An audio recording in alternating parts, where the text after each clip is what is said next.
Hey guys! Thanks for tuning in to the Ordinary Snob. That was a little bit extra and over the top. Anyway, so today we are going to review something that I absolutely love. I know you can probably guess. I am going to do a review of my top 10 favorite horror movies. This is not a, oh, this is the best. No, this is not the best. That's not this type of list, okay? Hold on, please, I'm parched. Let's begin, shall we? My number 10. I don't even know how old I was when I first saw this. I think I was like 10 years old. No parental supervision whatsoever. None. My first scary ass movie at 10 years old was the first Hellraiser. It was written and directed by Clive Barker, came out in 1987. Only the first Hellraiser. The second one, okay. The rest of them, anyway. So the reason I chose this one is because it made an impact in my little 10-year-old head. The scene that got me, and that's why it's on this list, was when the one guy, and if you haven't seen it, it's old, go see it because there's gonna be spoilers, sorry, is when the guy took the skin of her new husband and the Cenobites, which is like Pinhead and you know the other lady and blah blah blah, took the hooks and they were hooking his skin in, and then his last words was Jesus wept, and then he exploded. Just seeing that scene at 10 with these hooks and these up close hooks going into the skin, as bad as it looked because there was no CGI and all, you know, it was like clay or whatever. Oh my heavens. Man, that was a little traumatic. Now, I will say another close 10 was, and I can't remember the movie, but it was a zombie movie, and I almost threw up. I was probably like 10 or 11 as well. When they tried to dissect this zombie and they cut it open on the table and it's just laying there, and these people, I can't remember the name of this, I'm one of those people, I'll give you the description, whatever. And then the zombie gets up and all of its guts spill out on the floor, and you could see like the liver and the stomach and the intestines, they're just coming out. I almost lost it.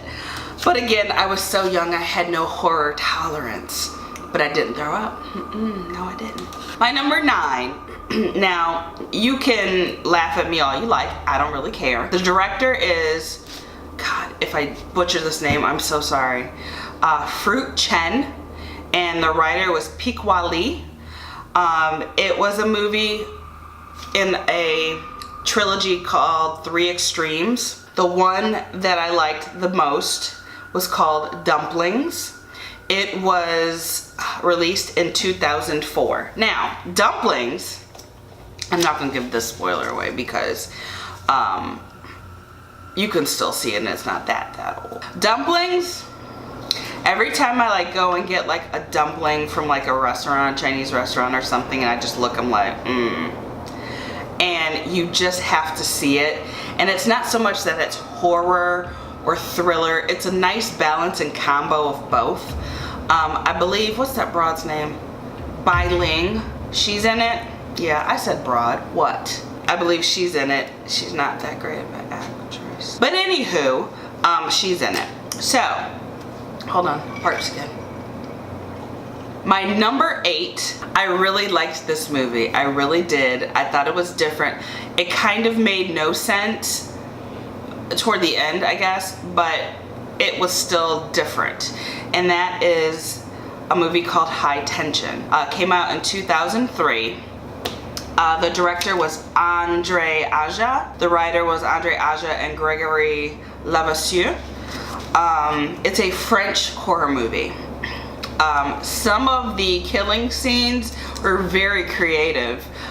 Could it possibly happen like certain scenes? I'll just say the staircase scene, absolutely not. That would never happen. That's physically impossible. It couldn't happen. But the twist at the end, you didn't see it coming. You just didn't. But I did like, it wasn't like over gratuitous blood. It was clever, so to speak. So let me see, what am I, 1 or 10, 9, number 7. I can count, yay. So this movie is another foreign movie. I had heard so many things about this. I actually bought it on DVD and I had to watch it a few times because I don't want to, excuse me, say I missed a lot, but I missed a few things, and that would be Audition, released or created in 1999. The director was Takashi Miike. The writer is Ryu Murakami, and he wrote the novel. The screenplay was by Daisuke, I probably butchered that, Tengan. Audition was not a horror movie, so to speak. It was a thriller, crime thriller perhaps, but the killing scenes and the torture scenes, and it wasn't like it was extreme or over the top, but just how she did it. All I'm gonna say is if you've seen it, so the next one, which would be number 6, I believe. 7, 6. Yes. So it wasn't that great of a movie. I liked the concept. Kind of everybody got what was coming to them. One of those type. I'm usually in favor of the villain sometimes because I always like to see different people win, so to speak. And the bad guy needs to win sometimes. But she was not the bad guy, and that is The Woman. Came out in 2011. The director was Lucky McGee. The writer was Jack Ketchum. I know that name sounds all like, wait a minute. Lucky McGee and a few other people. I don't know what their names were. It was very intense in certain parts. It's almost like the normal American family, but not so much. It's also about survival of the fittest, so to speak. I liked it. The cinematography was okay. It was just what it was. I would also like to say that my excuse me, my list and how I watch movies, usually it's not like, oh, the cinematography is so great, oh, I can't believe that they didn't zoom in on that. I don't give two shits about that, okay? I want to know if this makes sense, if I can figure it out before the ending, how graphic, gory, and violent the blood and all that is, and if I would watch it again. Not, oh, I wanted it to be entertained. I don't, whatever. I like to think a little bit sometimes, you know. Next movie. A lot of people saw this. Some people said they couldn't stomach this. I don't know why. I actually watched it when it was on Netflix. It was intriguing. It was different. It reminded me of a more serious Pulp Fiction. And when I tell you the name of the movie, then you'll understand. It was called Irreversible. It was in 2002. The director and writer was Gaspar Noé. Irreversible, when I say it reminds me of Pulp Fiction, it's because the movie goes backwards. I don't think that is a spoiler.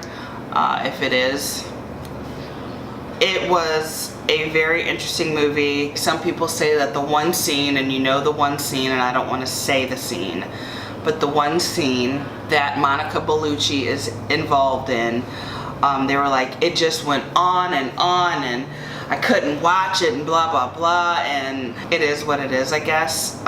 Maybe I'm just sick and twisted. I don't know, but whatever. Number 4 on my list is, I have a lot of foreign films on this because American movies seem to bore me a lot because they're just recycled bullshit, I guess. I don't know. Old Boy. Now, I'm not talking about the remake of Old Boy, the Spike Lee and what's his name. No, I'm talking about the original Korean Old Boy. It was made in 2003. The director was Chan Wook Park. The writer was Garon Suchiya.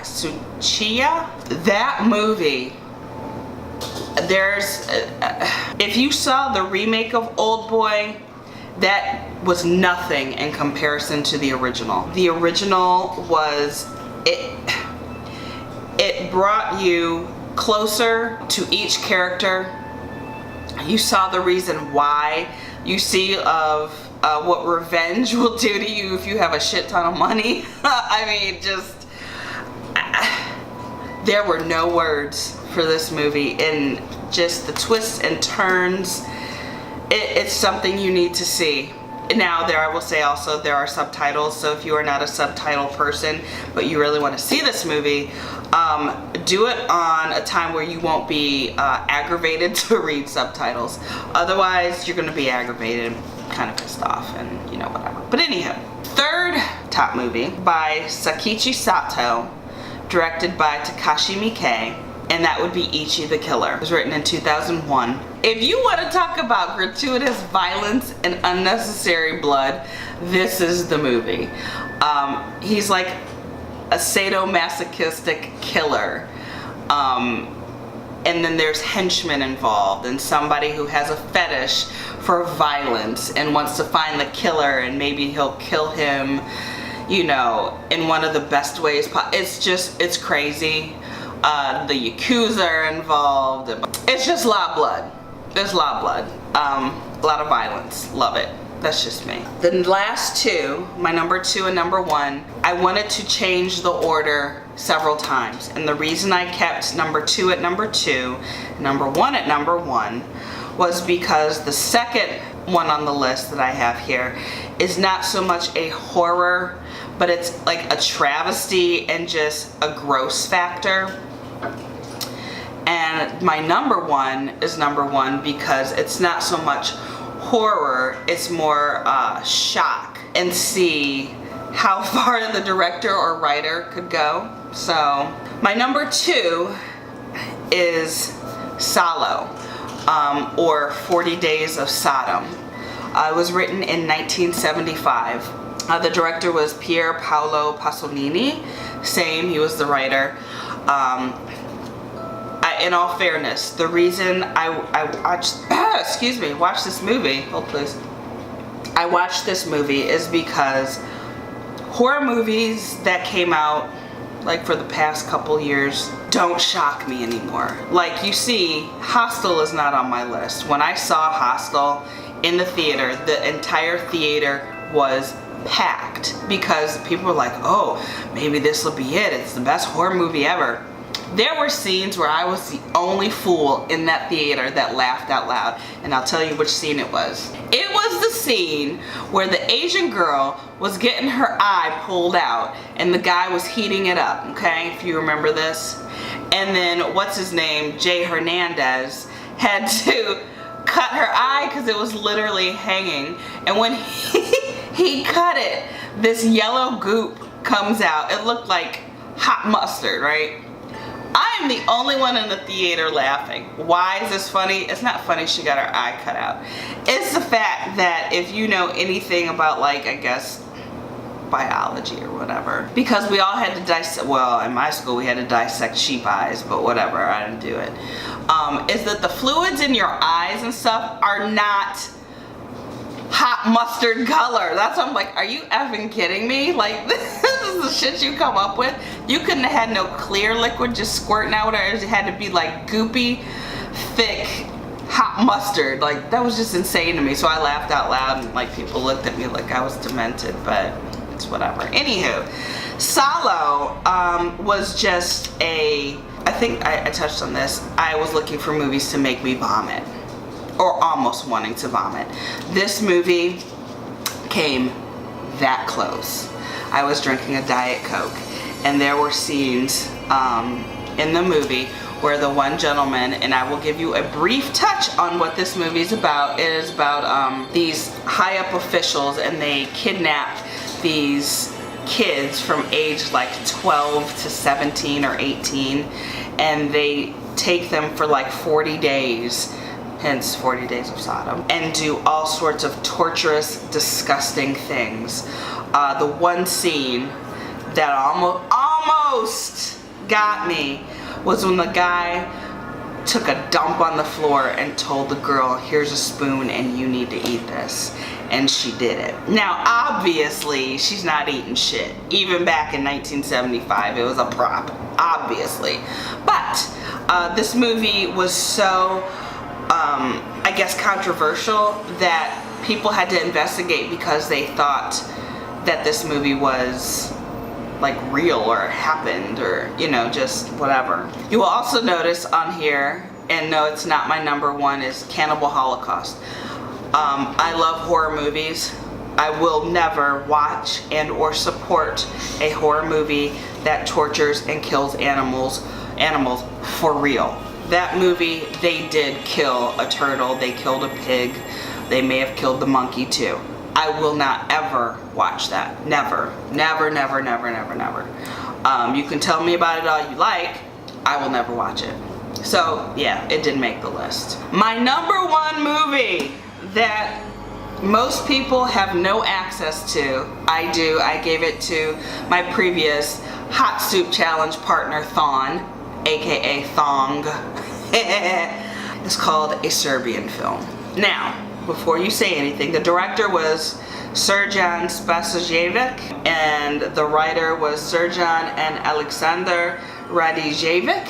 Screwed that up too. It was written and released in 2010. It was banned in certain countries, blah blah blah. Now, some people want to call this torture porn movies. There was so much more to this movie than just shock value. It was what he went through.